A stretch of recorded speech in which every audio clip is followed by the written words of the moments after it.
E siamo arrivati alla 10ª edizione di San Martino in Osteria, un'idea del Comitato Friulano Difesa Osteria con la collaborazione di Confesercenti, e quest'anno si amplia, è una 10ª, quindi va festeggiata adeguatamente.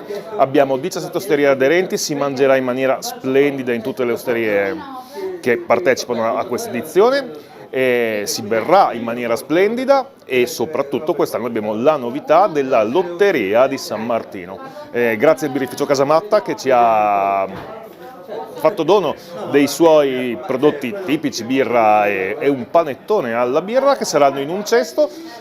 Sarà facile partecipare, si entra nelle osterie, si ordina il piatto elencato nella brochure e si ottiene così un numero della lotteria. Alla fine ogni osteria delle 17 aderenti estrarrà il vincitore del cesto, che quindi avrà anche un bel regalo di Natale.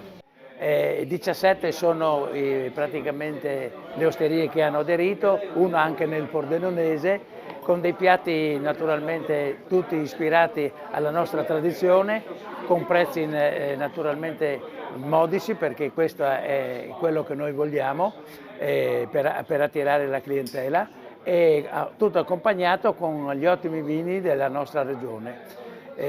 Quest'anno c'è anche la novità del cesto e possiamo dire di aver dato, come sempre, uno spunto di quelle che erano le cose del passato, che per noi sono importanti, perché senza questo nostro entroterra del passato non si può buttarsi con goliardia verso il futuro.